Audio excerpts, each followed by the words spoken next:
Welcome to the First Cut Podcast. Final round recap of the BMW Championship, and boy, it was a good one. I have a funny feeling we have some takes tonight, and this is Driving the Tour presented by Volvo. Let's welcome in the gang. Had to get that one in there. We got Doug Bell, Mark Immelman, Kyle Porter joining us tonight. Kyle, let's start with you. First of all, what's up? What's going on? How was your weekend?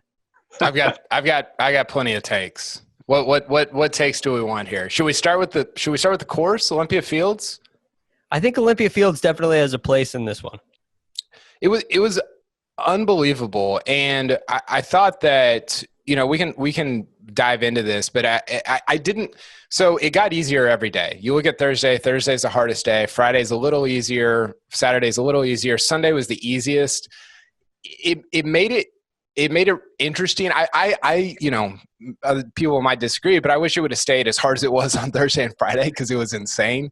But I think that when you have a course like Olympia Fields, it allows the guys that are hitting the ball best any given week, which I don't think anybody's going to argue with. Rahm and DJ are hitting the ball better than anybody in the world right now, to kind of rise to the top. So that was awesome. The ending was unbelievable. I mean, it was just for either one of those putts to drop would have been crazy, and for both of them too. DJ almost hit the one on top of him in the playoff. I mean, it was so good. It was up there with the PGA and maybe the Workday Charity Open, and the Memorial was as my favorite tournaments of the year. It was definitely up there, extremely exciting, and the finish was so dramatic. It was a heavyweight duel, which was just awesome. But Doug, first of all, welcome. Thanks for joining us again tonight. What did you make of this action? Do you have similar thoughts as Kyle? Well, Greg, you said it was a heavyweight battle. I'll say it was a welterweight battle, going back to Marvelous Marvin Hagler and Thomas Hearns. Remember when they fought in that first round and they just kept throwing punches and everybody was going crazy, and they called it the best round of boxing in history? And what we saw today was probably the best 30 minutes of golf we've seen, certainly this season. Mm-hmm. I know Kyle referenced the Colin Morikawa JT finish at the Workday, and that was great. But when you have 1 versus 2 putting on a show like they did, I mean, it was thrilling. It really was. And talking about the course, it's interesting. TV doesn't give the greens justice, just like at Augusta National, until you're there. And you see all that undulation, the hills. You really can't appreciate how these guys putt on these greens. The hills, the peaks and valleys there at Olympia Fields are crazy.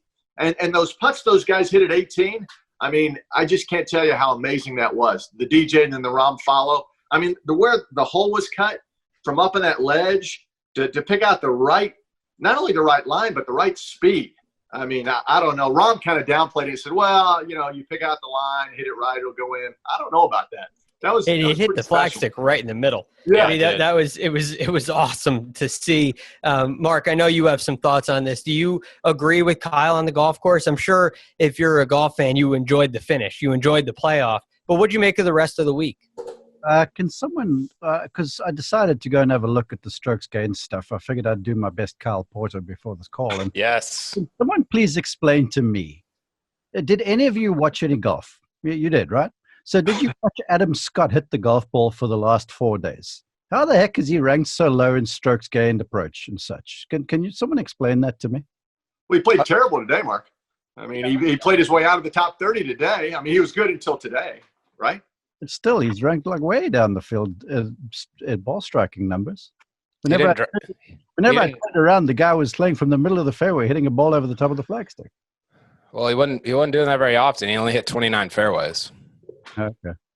Well, maybe I'm silly. But, when there's something that I find, I want to get your thoughts on this, Mark. When Adam Scott stands over a golf ball, and I know we're a little off course here, but when Adam Scott stands over a golf ball, Adam Scott in 5 minutes in. Yeah, right off the top. When he stands over it, you just assume that it's a good shot. It's a great shot. And you have this idea that, hey, well, it's beautiful to watch, so you would expect the numbers to back it up. They don't always do that. But, I mean, he passes the eye test every time, no matter what he does with the golf ball. Let's by the by, because I picked him in the one and done. I thought he'd be good, so I was a bit wound up about it. Anyways, so that's personal. I'll get over myself. As far as the golf course goes, we said as much before the event commenced, and It's a wonderful venue. I don't think it gets the credit it deserves. In terms of having major events there. And I was happy the Western Golf Association came back. I'm hoping it'll be on a rota somehow. And it gave the players all they wanted, and it gave the fans all they wanted, and it tested every part of the game, which is something that I sort of personally look for. There's certain golf courses you can skate by a certain element of the game. And in this place, you had to do everything well. And then you had to manage your emotions too, because both sides, which is what I kind of loved, the last 3 holes would slap you about your gills some. So if you were 3 or 4 under quick, you had to somehow get the thing in. So nothing was ever given. And that's part of the allure of the place that I enjoyed. Yeah, I thought, talking about the last few holes, I mean, DJ played them. So he played him 3-3 on Friday. And then to go out and knowing he had to, because I think Rahm finished as he was on 17 or as he was on, I mean, he finished pretty well ahead of where DJ was. So to know you have to birdie 17 or 18, and those were playing, I don't know, I think they ended the week as 2 of the tougher, 5 holes. I've got it right here. So if you look at the entire week, 18 was the toughest hole. 17 was the 10th toughest. So it wasn't crazy. But to go out and birdie 18 like he did multiple times throughout the week, I mean, it's just I think DJ's on a different level right now. I mean, his ball striking you go back to the start of the PGA Championship, he's gaining about 4 strokes around on 3 of the best fields that we've seen all year, PGA, Northern Trust, and then this week at the BMW Championship. It doesn't get better than those fields. You can look at Players, Riviera, some of the fields early in the year, but these 3 have been probably, along with Memorial, the best since the restart. And I don't know, it was an unbelievable. He didn't even play that bad today. He just got rolled by Rahm at the very end. So I couldn't be more impressed with where DJ's at. Feels like if they played the U.S. Open tomorrow, he'd win by 5. Do you think he's really the best player in the world? I know Jon Rahm takes over as world number 1. I'll throw this out to everybody, but start with you, Kyle. Do you think he's really the best player in the world? DJ? Yeah. Yeah. I mean, I don't. Again, you're gaining 4 strokes around in these 3 events. It depends on the time frame. If we're looking at a year, you could throw JT in there. You could throw Morikawa in there. If we're looking at a month or 2, it's got to be DJ. He's just. And I think the thing about him, and the broadcast talked about this. So I was glad they did.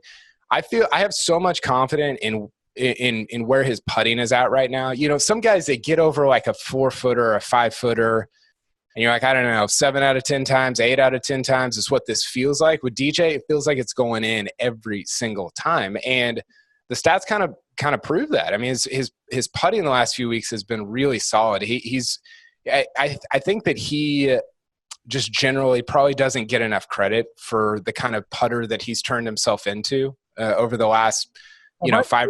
Is this Kyle Porter recognizing someone for putting well when it meant something?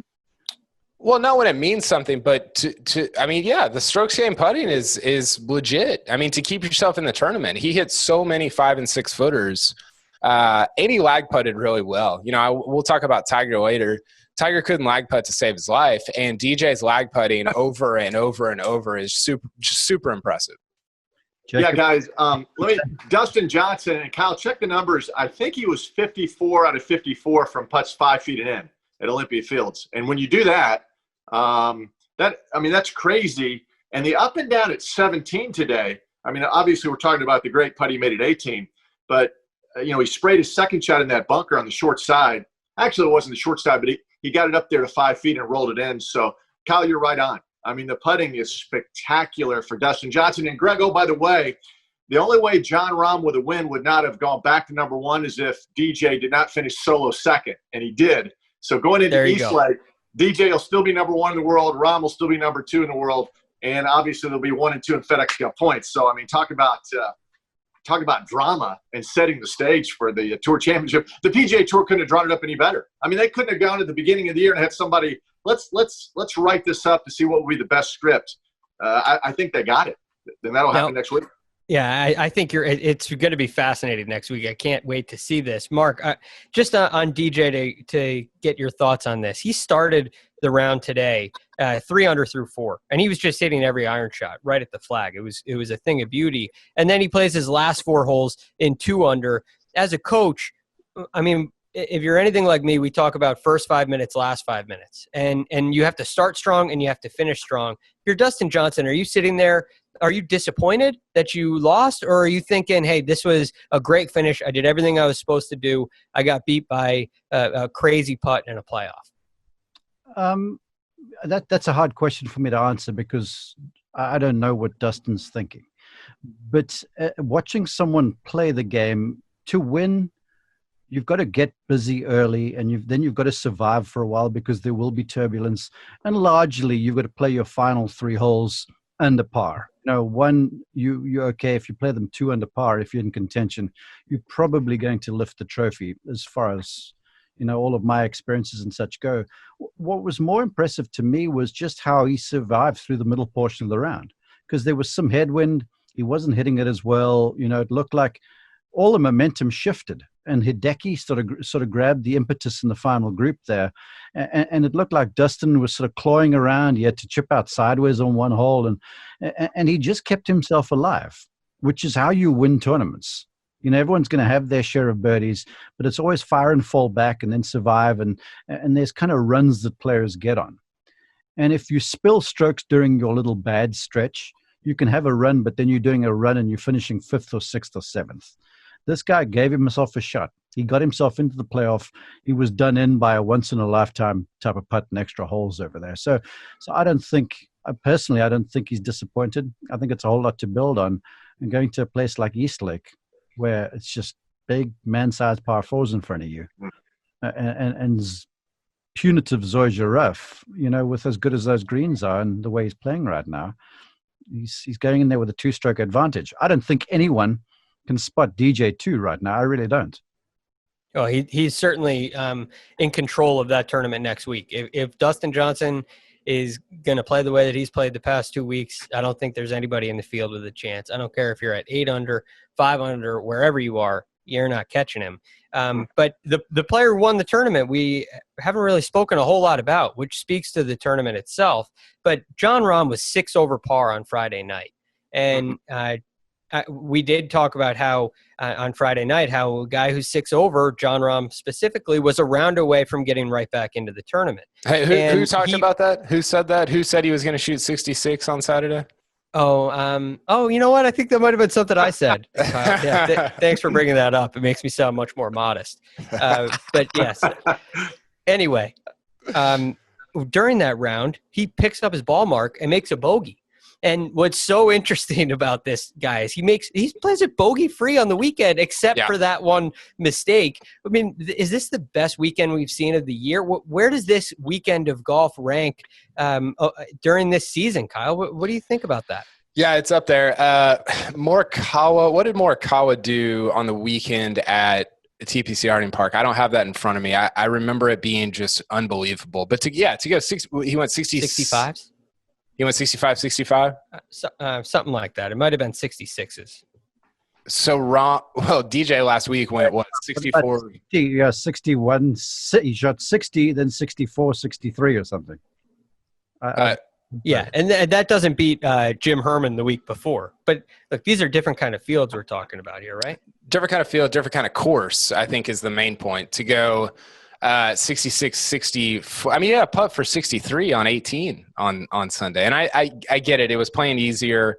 It was playing around 70 and a half, 71, I think, on Sunday. But, my thing with Rahm, and I've kind of been talking about this for the last year or so, is his game. So 2 things. One, his game travels all over the world. He wins the Irish Open. He wins Torrey Pines.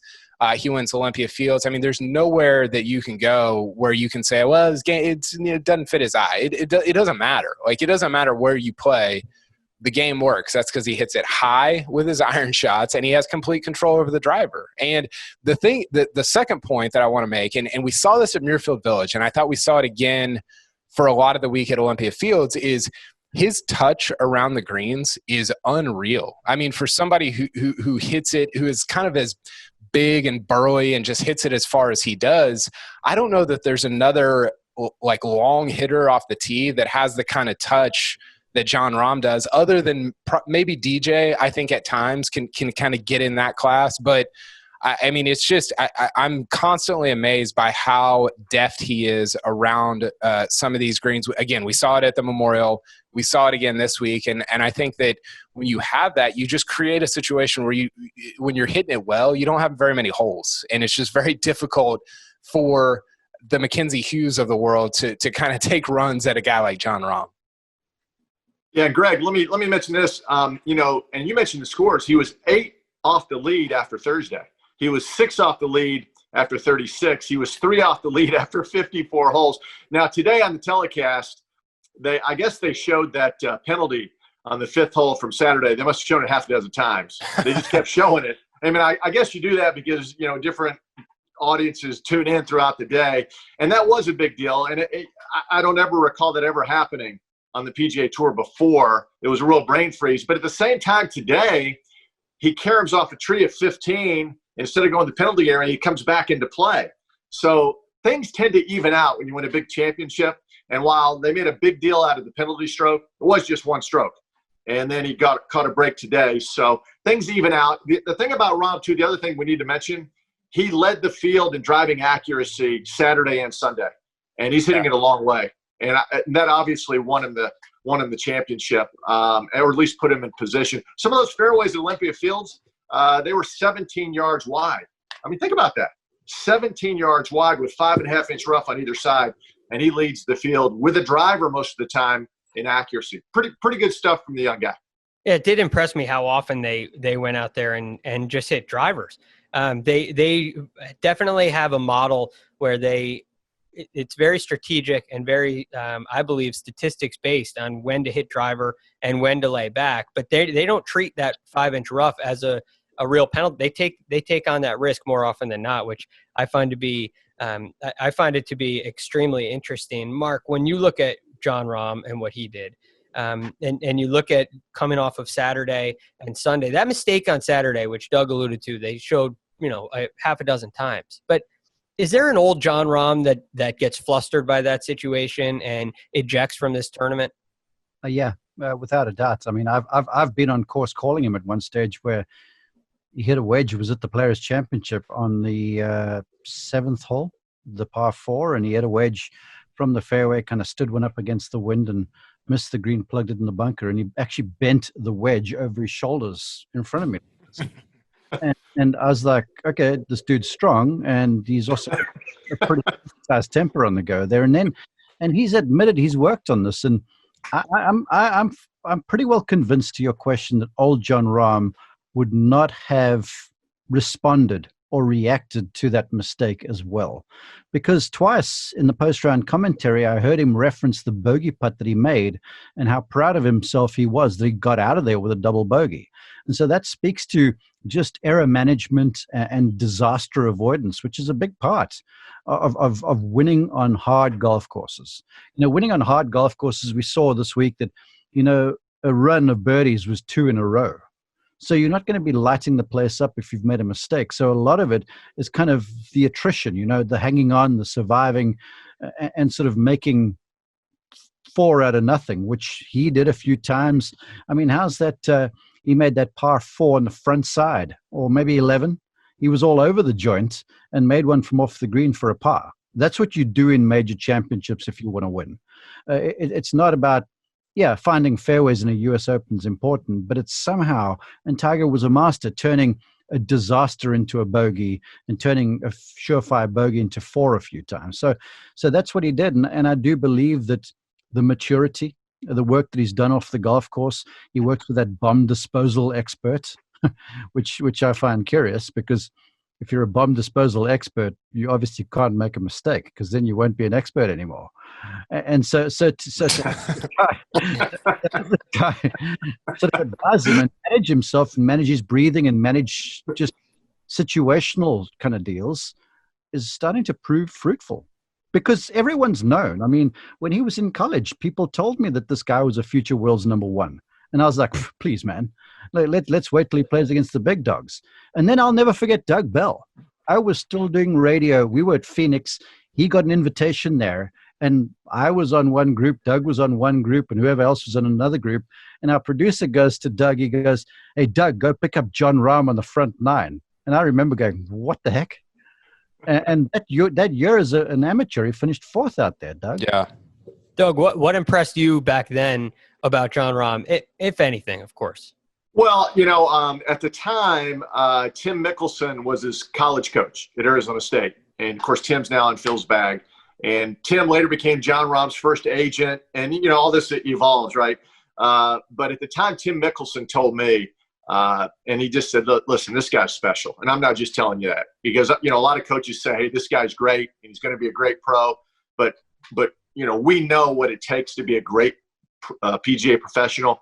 And he told me he was special. And he was. I mean, listen, I remember at the Players' Championship when he had that disagreement with Adam Hayes' caddy. What was that, 3 years ago on the par 5 11th? It was last year. 2 years ago. 2 years ago. 2019 Players. Yeah. And Adam said, listen, you got to lay up. And and I was right there and he was arguing. He goes, I'm not comfortable with that. And Adam's like, all you need is to hit a wedge out there and you got a wedge into the green. And he goes, I'm not comfortable with that. And so he tried the shot, hit in the water, and lost the tournament right there. That was on Sunday. And he never recovered from that. I mean, it was downhill from there. You saw this psychological meltdown. And listen, I'm not that smart of a guy, but I saw it right in front of me. But anyway, he's immensely talented. He's right where he should be.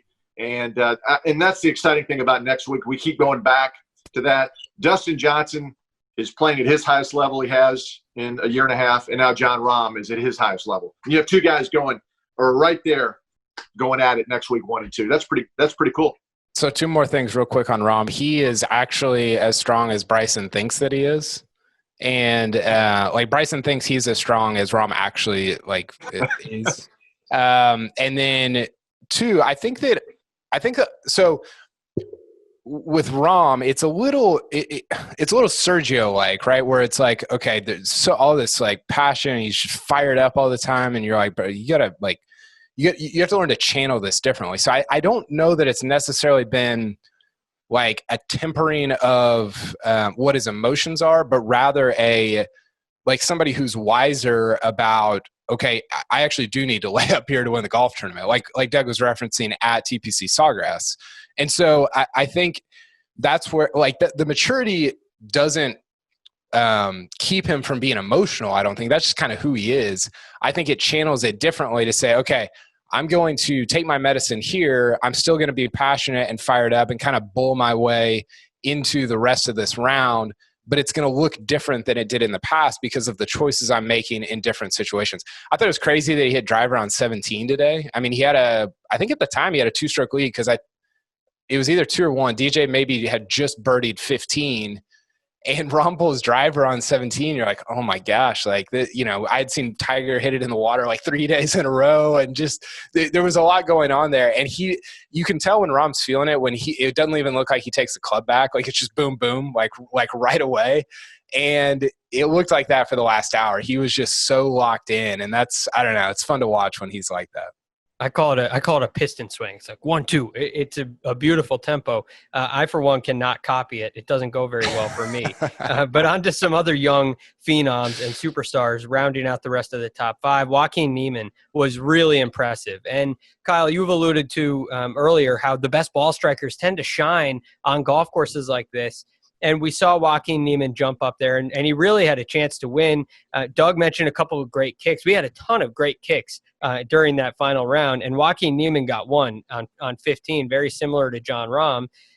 He also got one in a divot that wasn't such a great lie, but he showed a lot. He showed me a lot today. He was extremely impressive, and the ball striking was phenomenal. Doug, what did you make of Joaquin's day, and what do you think of his chances going forward?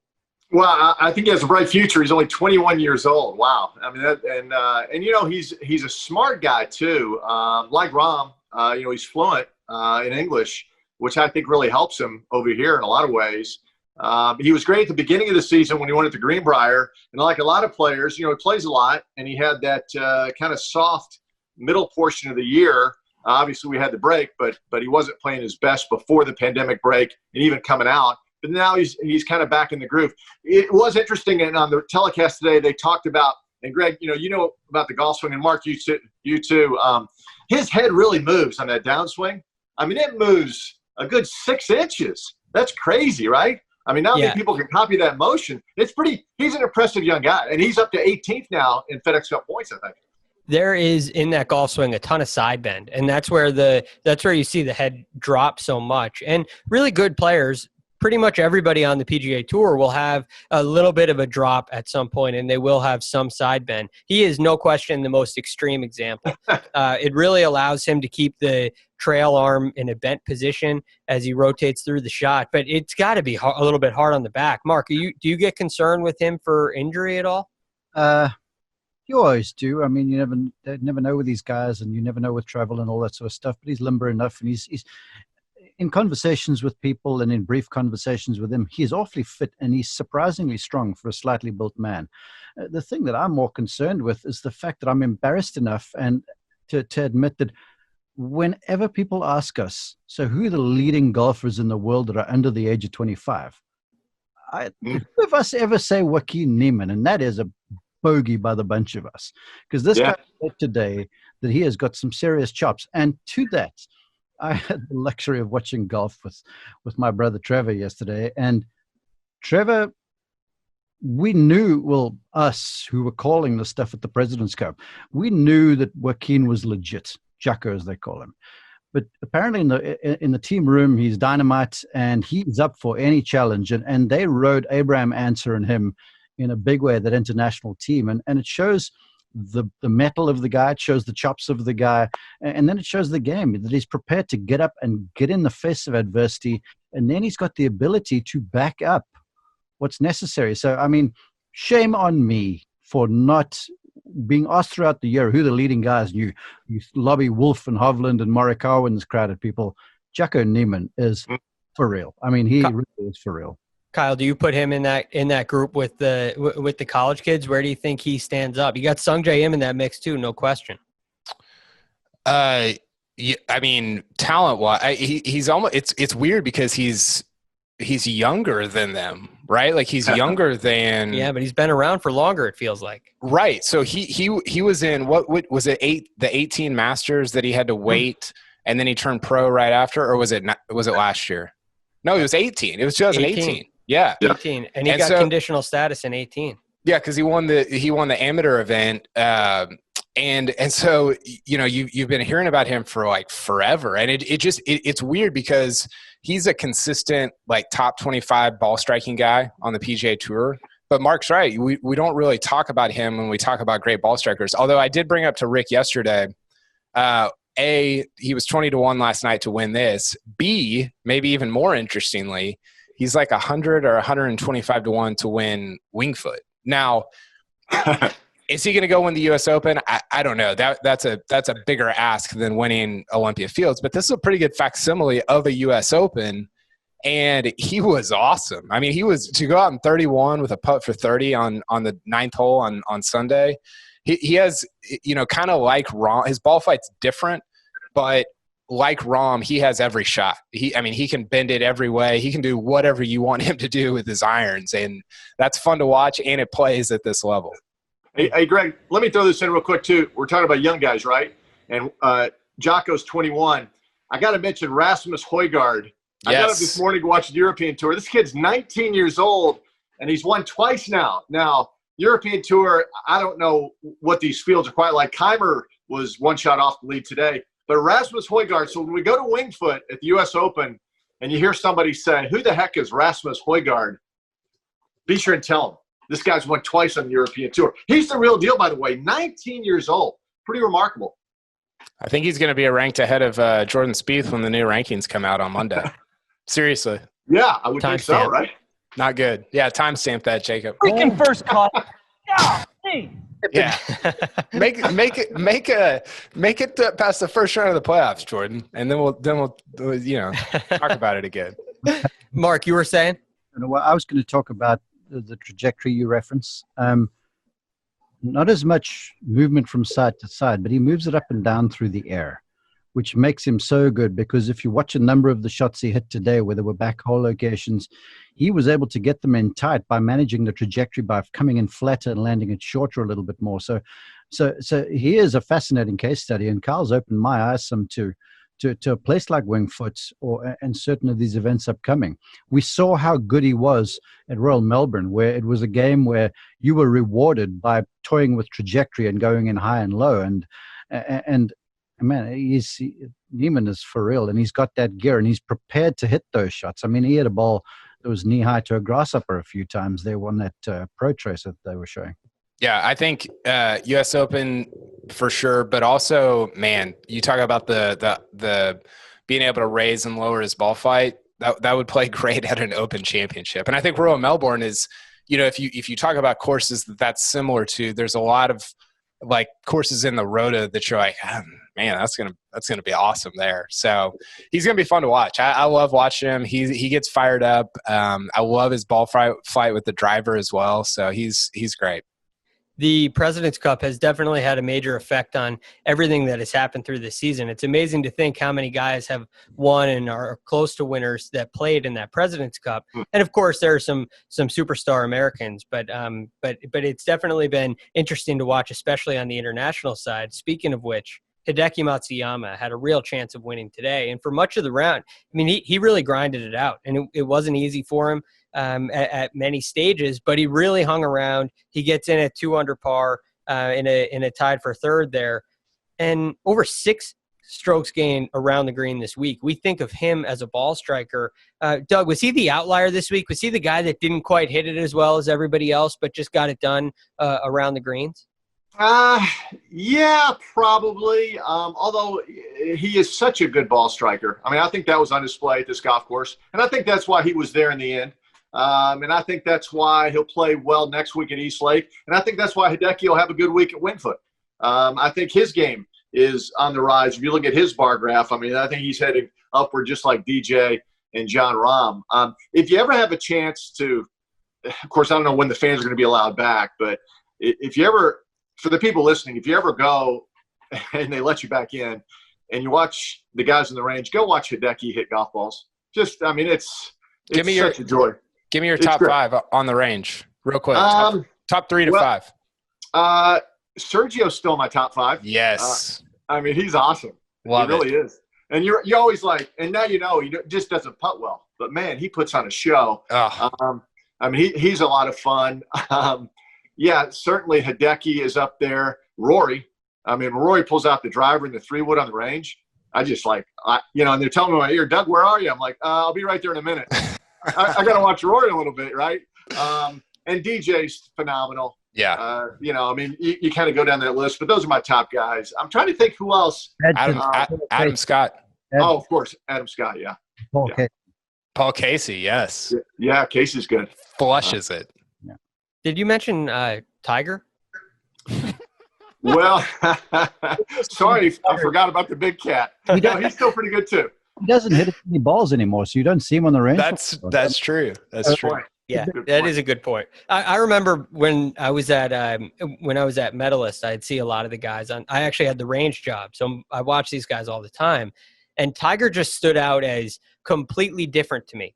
Granted, this was three or 4 years ago, but he just stood out on a entirely different level. It's amazing when you see some of these players where their ball flight just stands out, and being on a range is amazing to watch. Mark, you got to have a pretty good list on that, right?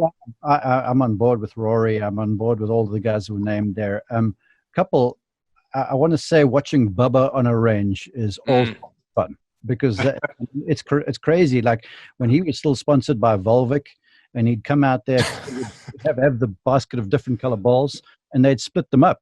And Ted would throw him like a green ball, and there was a fade, and throw him an orange ball, and there was a high draw, and he just unlocked all of the stuff on command. It was crazy.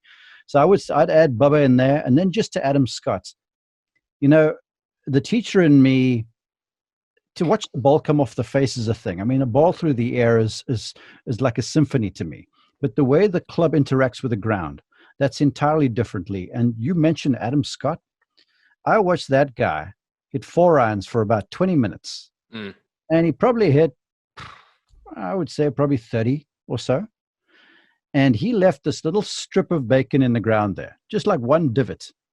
The way the club just bruised the ground for like 30 shots straight, he barely disturbed the turf. And not one of these suckers was mishit, and they climbed into the air like homesick angels. I mean, it was the most unreal thing that I've ever seen, because most folks hit the ground hard. Scott, the thing just bounces on and off there like a plane touch and going, and it's unbelievable. Homesick Angels is a great band name. We need a clip, just Mark's whole deal right there on Adam Scott, and just feed it out there for people. That's so, like, that's just the top level of talking golf. Like, people just need to hear that one little clip on Adam Scott. You know what's going to be unbelievable at the end of all this is the debate over who's the best guy in this sort of 30-year range that only won one major.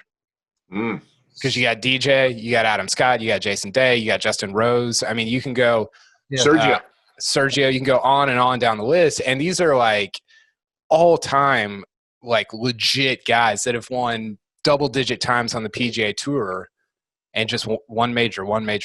It's a pretty crazy list. Well, I can think of one player who's hoping to join that list. And he was also in the top 5 this week, which was a great Sunday, which is something we haven't seen a lot from Tony Finau. He shot 65 today in the final round, and he came into the week 29th in the FedEx Cup. So it was a really, really important week for him, and especially an important day on Sunday. And he showed up, and he played great. And he played great at the PGA Championship on Sunday too. Doug, when you look at Tony Finau, does this change your mind at all? Does this make you think Tony Finau is maybe a little bit closer to winning? Or do you think we have to wait and see until he's a little bit closer to the lead going into Sunday? I know Tony Finau is going to win. And, you know, that's like one of those comments like, well, boy, that's going out on a limb. But I do believe, you know, and in tough tournaments, he's always put himself in position, whether it's the Masters or, you know, what was it, last year where he was top 10 in all 4 majors. Yeah, so he's close. Again, for Tony, it's a matter of, I mean, we saw Rahm and DJ on display today hit clutch putts when they had to, and that's something Tony has been unable to do. And and you know, when he had Phoenix in the grasp right there, and Webb Simpson, he didn't lose it. Webb Simpson beat him in Phoenix with those late birdies and then in the playoffs. So Tony Finau's going to win. I mean, he's not going to win at Eastlake, but he will be in position at Winged Foot. Can his first win, or, you know, he did win in Puerto Rico. Can his first big win be a major championship? Yeah. I think that could happen at Winged Foot for Tony Finau. He does have that kind of game. Yeah. You mentioned Puerto Rico. And as you know, there's kind of a curse that goes along with that. Kyle, do you think is he going to break the Puerto Rico curse? Well, or is this thing just too strong? I know Doug referenced it as a good thing. I think it might actually be the thing that's keeping him from winning right now. Yeah, it would be in like the kind of odds that you could get on neither him nor Hovland winning over the rest of their careers.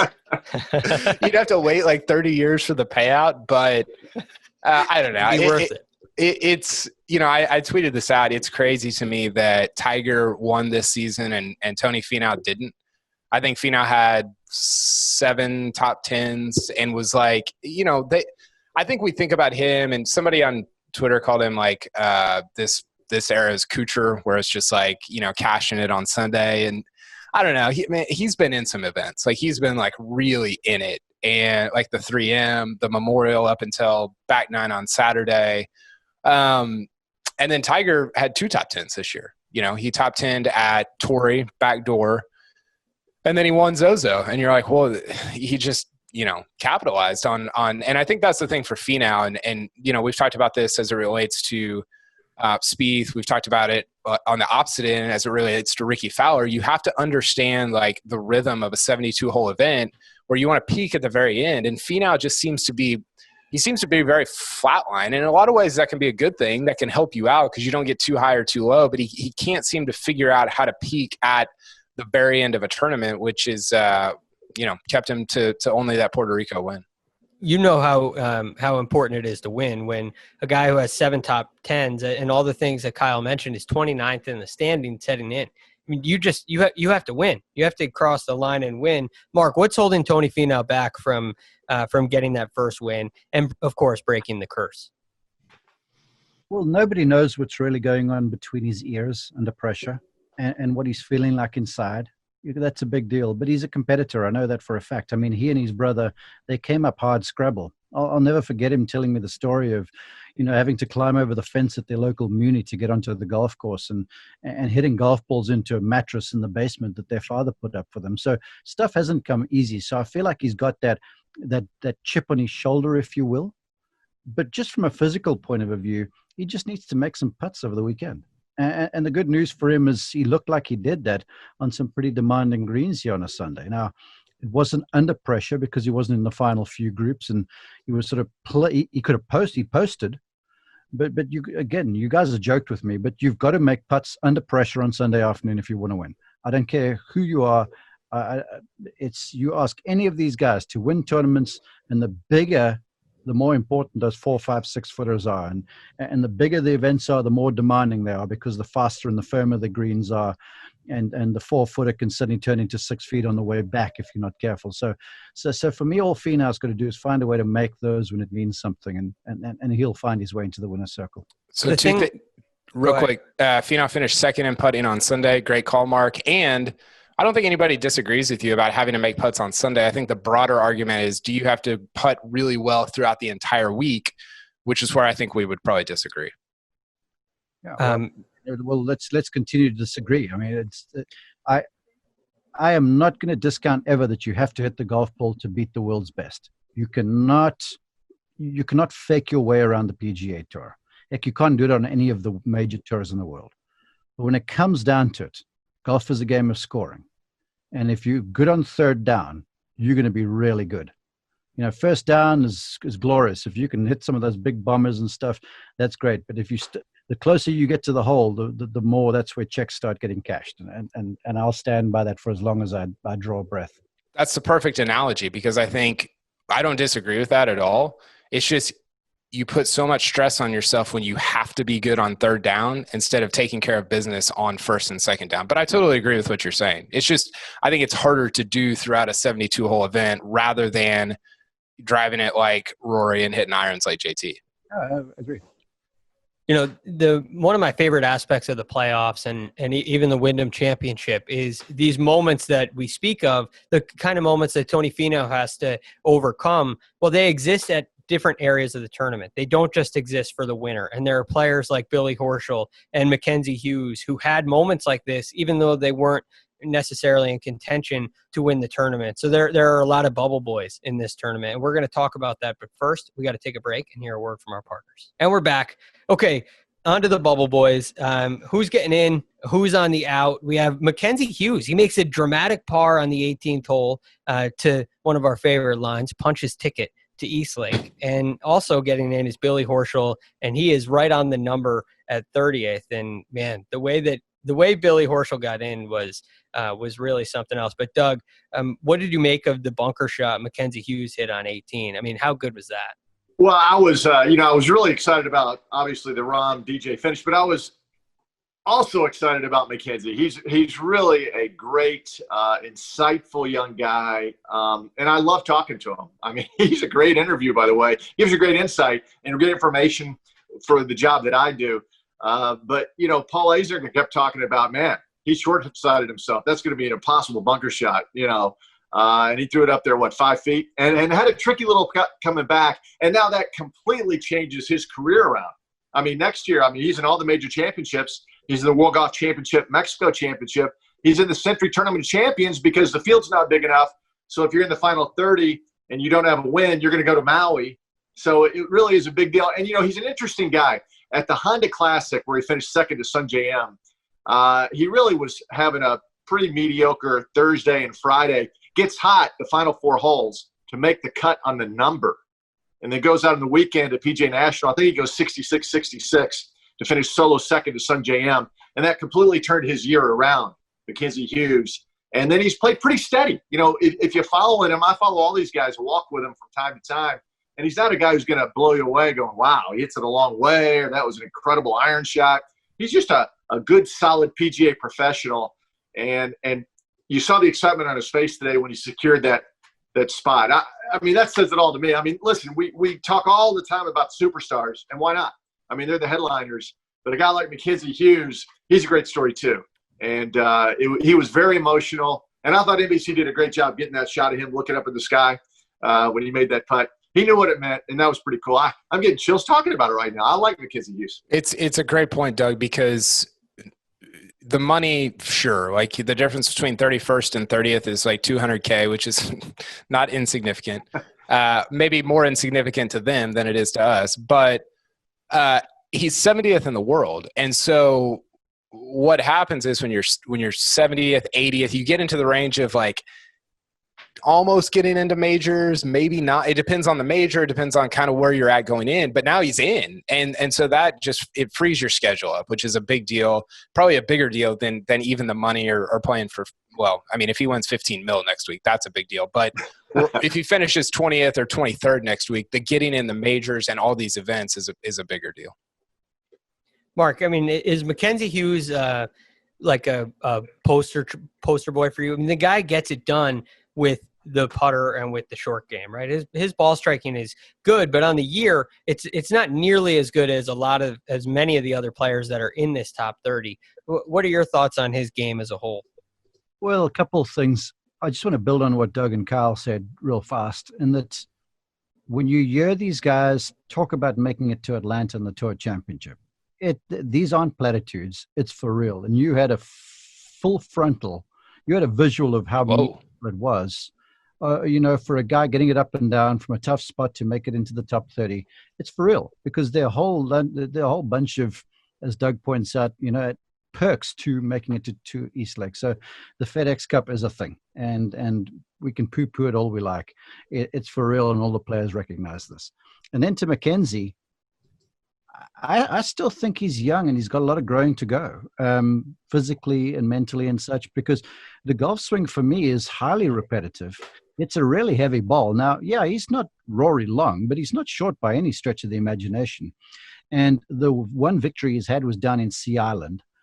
Doug, I think you were there. It was cold. Yeah. It was crosswinds all over the show, and he hits this ball that just cuts the wind in half. And so he's a kind of guy that I think will continue to show up on hard golf courses, because he's got a lot of control and a very reliable golf swing, and he's a streaky sort of a putter, so he can turn good scores in. I mean, I've watched him shoot 61s and 2s and stuff before, so I think he's still learning his craft personally, and I think the verdict will be out a little more accurately after a few years when he's gotten into contention a little more, and so he can really get a bead on who is Mackenzie Hughes under pressure. Because, contending for tournaments is different to finishing 35th every weekend and making a nice living. So the more he gets into contention, the more he has to make those putts down the hill like he did on the final green. That's what champions do. And when he starts to do that a little bit more, I feel like we'll see the best of Mackenzie Hughes. It is really fun to watch him in contention. I really enjoy watching this guy play. So great to see him in. We got Billy Horschel. He gets in on the number. He's a former champion from 2014. Unfortunately, Adam Long entered the week in 27th. He is the first man out at 31st. Kevin Streelman was 28th entering, and he falls to 32nd. And his season is over. I guess, as they would say in other sports, well, they're playing golf for the offseason. So, but as we get into Tour Championship, we are looking at a leaderboard. We have already established a leaderboard, and this is like we're going into the second round. And Dustin Johnson just went out there and shot 60. He just went out and shot 60. And Jon Rahm shot 62. So these guys are off to a good start getting into the Tour Championship at East Lake. Do we have early leans? Doug, is there a guy? Do you think DJ at 10 under with his 2-shot lead is just too much to handle? Do you think is it even worth talking about anybody else? Last year Rory came back from 5 back. Remember, Justin Thomas was the guy with the 2-shot cushion. First time we went to that new format, and Rory, and it's funny, after like the first 9 holes, everybody forgot about it. It's like going in, that's all anybody talked about. Oh gosh, if JT wins, it shouldn't be an official win. That's crazy. But then once it got going, everybody forgot about it, and at the end, it was an exciting finish. But different from last year when Justin really wasn't playing his best, even though I guess he won the BMW, but he just didn't play good that week. I think DJ's playing at a really, really high level. The last 4 tournaments have been sensational. I mean, going back to the PGA, where he played really good on Sunday, and Colin Morikawa just played out of his mind. And then obviously what we've seen him do here recently. Rahm's playing great. I still think Justin Thomas is going to bounce back, and I think he's motivated after what happened last year at East Lake. So I don't think it's just a 2-man deal. And I think you go back, whoever, those guys that are five under or 5 back. Yeah, I mean, old Webb Simpson, he's going to come in rested now. He was sitting on the couch watching. So let's not forget about old Webb, who's had a heck of a year too. Yeah, so he got the week of rest, and it cost him 1 shot. Kyle, did you think he was going to give up more than that when he decided to withdraw? And do you think it was the right choice? Well, yeah, I think it was probably the right choice because I think he could only fall. Well, I don't know. It's hard because you can't make that decision. You can't say it was right or wrong based on the outcome, but rather like, was it right or wrong at the beginning of the week? And I think it was a pretty decent risk to take. Because he started the week at 7 under, so he was in 3rd place, and he dropped to. I kind of looked at it beforehand, and it seemed like the most he could fall to was like 4 under, so he would have been 6 back.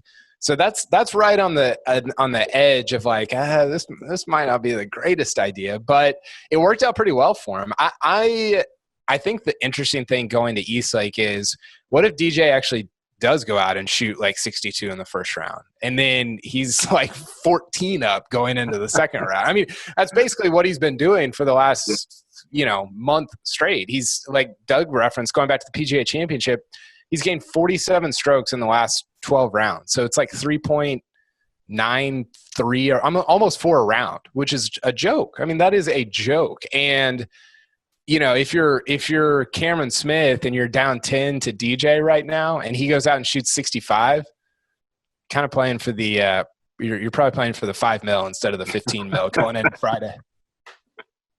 Mark, we mentioned that Rory McIlroy came from 5 back last time. Webb and Rory, as talented as Webb is, he's not quite at the. I would say most people would probably say he doesn't have the firepower of a Rory McIlroy. Do you agree with that, or do you think because Webb only has maybe 3 guys to pass, he does have enough firepower to do that? What are your thoughts on Webb? My thoughts are you got to look beyond the players a bit because East Lake tends to be a little stingy. It's the kind of place where if you get on the wrong side of affairs, you can paper cut your way to death over there and stack bogey upon bogey on the card, and all of a sudden you're shooting 73 or 4. But it'll give you 67-ish pretty easily if you're doing really well. But the truth of it is, with all those par 4s, and they're daunting, you're not going to blitz the place. Now, it might be a little soft because we've had a bunch of rain here in Georgia, so that might change what I'm saying right now. But you got to get out there and you got to play. And so we saw it last year. Doug was right. Essentially, after like 9 holes, JT's lead was gone. Yeah. And then it became a golf tournament, and then it was the guy who was playing the best, and that was clearly Rory. So to me, I love the format because it gives the guy who's played well the advantage. But the golf course is going to separate, and the golf course doesn't respect names. It respects people that have brought all of their game to the place. And that's why I love East Lake as a venue for the finale, because people have pitched doing it on the West Coast for primetime ratings and blah, blah, blah. I just think East Lake is a gem. And it asks you to play golf. So, whether you're Webb or whether you're Cam Smith or whether you're Rory or DJ or whoever, no matter what your score is, you've got to get out there and hit the first tee shot into the fairway and then start building and assembling rounds from there because it isn't given to you around that golf course. So I think when you look at the way this format is set up, you're talking about a couple shots, but it's not that many guys. And I think that's one of the reasons why, especially with the stingy golf course, as you say, Mark, I think that's one of the reasons why you're going to see, unless DJ goes out and does what he's been doing, I think you can see this flip pretty quickly because it's not a lot of shots over 4 rounds. So it'll be very interesting to see. And, if you're Dustin Johnson, you better play well, because if you fall to, say, 10th place, well, you're only walking away with $830,000. So that's you're talking about what's already in his bank account, not what he's going to win next year. Yeah, here I am adding zeros. But But I want to get a quick early lean from everybody. We'll just go rapid fire. Mark, who's your early lean for Tour Championship? Well, it's being ruined by the announcement that there might be a little McIlroy on the way here anytime soon. Yeah. I was always going with Rory. I told you guys this from the start of the contest. I'd hung on to him. So, I mean, I'm still going to go with Rory. Just the way he plays, of course, the way he picks a golf ball off the Zoysia fairways. Because if you're a guy who hits the ground real hard, you'll struggle a little bit with control of the irons around there. But if you pick it with clean divots, you're going to have a field day around Eastlake. So I'm still going with the shallow guys, and Rory is kind of the benchmark of all of those. And he played better this week. Kyle? Webb. Doug? Let's go JT. I think he's motivated after dropping the ball here a year ago. I'm going with Justin Thomas. I think I like JT too. I'm going to lean slightly towards JT, but it's going to be interesting to see. I'm sure it'll change throughout the week, but right now I'm leaning with JT. Let's quickly just kind of review a shortened season for Tiger Woods. If I had Dustin Johnson available, I would be using him. Okay? Yeah. For one and done, that's pretty good. That's who I took this past week, as a matter of fact, which went pretty well for me. So, Mark, when you look at Tiger Woods for this week and for this season, is this a guy who's just mediocre, or is there something in his game that's just missing and he's really close to really turning it around? Two things to me. I think first off, we've all got to reframe our expectations. You know, he's told us, I don't think we've wanted to believe the fact that, you know, he's going to not be ceremonial, but he's not going to play as much. And a golfer that's not playing as much, the odds are stacked against you, even though you're Tiger Woods, that you're going to be competing against the best of the golfers, the best of the best right now, guys that are fit and strong and playing great golf and who are competitive. So that's going to be hard. And then secondly, we saw it happen just a few weeks ago with Dustin Johnson. And everyone documented the 80, 80, 78, and all of a sudden then the following 10 short days later, plays well in Memphis, and then goes bananas at the Northern Trust and shoots 30 under par. That's how quickly these virtuoso players can turn things around. And it's just on the heels of something small. And for Woods, I don't think this week was that big a barometer really, because when a course is playing that hard and you short side yourself a few times, all of a sudden you're 2 or 3 over, and you do that 4 times in a row, and then you 6 or 7, 8 over, whatever he was. So I think I would have been a little bit more concerned if it was a soft place and guys were making birdies all over the show and he was playing poorly. So I'm really not sure what to think, but I know for a fact that he cannot be competing consistently with this caliber of player without having with more competition under his belt. I know that for certain. Kyle, do you agree? I agree with the first part. I disagree with the second, because he won the Zozo last year after not having played for like 3 months. I mean, he just comes out and beats Rory and JT and all these guys in the Zozo. They hadn't been playing very much before then, Kyle. They hadn't been playing? Yeah, they weren't very competitive before. Then everyone was showing up and playing again for the first time in a while. I'm talking about through the meat of a season when you're having major championships and stuff. Tiger winning in the fall, awesome. He tied the all-time wins record. Tiger Woods measures himself by events that happen from April through the end of August. That's where the meat and potatoes of the season is. Well, I agree. I just thought it was crazy that he came in after not having played. And I mean, Gary Woodland played with him the last 2 days and was like, I've never seen somebody control the golf ball like this. So you're right. Like, it's not Riviera. It's not Muirfield Village. It's not in the heart of the season, but it wasn't like he won the Hero World Challenge. You know, it felt like a bigger deal than that. But the first part is correct. And I think that what Mark said about like hard and fast and firm versus soft courses is interesting, because I too would be more concerned if he was just like all over the place on a soft course where everybody was scoring.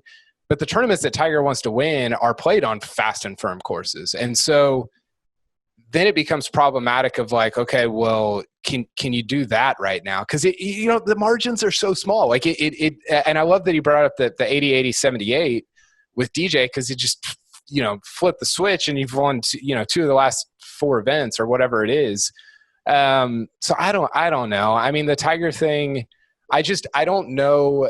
As he's going to be 45 later this year. He's still going to be competitive at times. He's still probably going to win. It's just how often is that going to happen? He's won once out of each of the last 3 seasons, but he's playing fewer and fewer events. I just think we only have so many left in kind of the quota of where Tiger's super competitive. I definitely have concerns with his schedule because not only is he playing fewer and fewer, but every time he does play, it requires such a high level of golf. A tournament like the Zozo, where he played great, to me is an outlier because he's now coming in to a place like TPC Harding Park for the first time, a place like Olympia Fields with only 1 week prior playing in a row. And it seems like it's hard to get a rhythm. And it seems like it's hard to get a rhythm when every golf course you play is as challenging as the ones that he has played. Now, I know he had TPC Boston there, and he kind of had a really nice Sunday, but didn't really get a rhythm. So I have some concerns, but there's a fine line for him because playing too much, well, that leads to no play for a really long period of time because of that body. And playing only a little bit, you wonder if he gets the reps and the repetition. Doug, what are your kind of final thoughts on Tiger's week this week? Well, I referenced Bill Parcells, the old football coach, who said, "We are who our record says we are." And I think that's exactly what Tiger is. He's a part-time player now. And when he shows up at these really tough golf courses, it is hard to just jump out and beat the best players in the world. He's simply not as good right now as those top guys in the world rankings and in the FedEx Cup points. And I think you have to be realistic. And I think he's realistic. I don't think he can practice.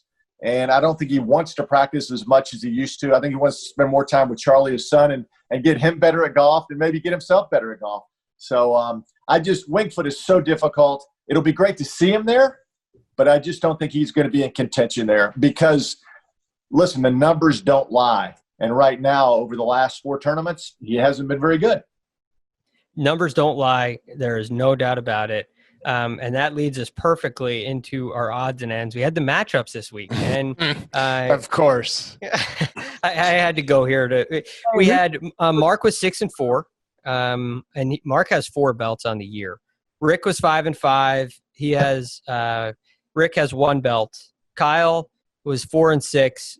But Kyle was our defending champ. He also has 4 belts. He and Mark have the most belts. But this week, I'm like Matthew Wolff. I miss a lot of cuts, but I also win. So yeah, you got champions there, no doubt about it. Not the highest winning percent. Winning percentages are actually pretty tight. It's been kind of fun to see. It's a tight race. But this week, on a dog differential, as they call it, I'm your winner, yours truly. So I'll take my very own victory lap and set that up. As you can see, it's a very humble night for me. Congratulations, Greg. Hey, real quick before we go, can I make a plea to all Americans with the election coming up? We can unite as a people because, as we've seen tonight, Mark and I have found common ground when it comes to strokes gained. We agreed, we united. We came together. So I'm hopeful that the country can follow our lead and do the same over the next 3 months. That is very well said. Kyle Porter for president. You heard it here first. That's it for the First Cut podcast. So I want to thank everybody for joining. That's Kyle Porter at Kyle Porter CBS. We're going to have to change that to, I don't know, maybe USA. Kyle Porter USA. Mark Immelman at Mark_Immelman, Doug Bell at Doug Bell Sports Guy, and I'm Greg Ducharme. You can get me at The Real GFD. Thank you so much for listening. We'll see you all next week.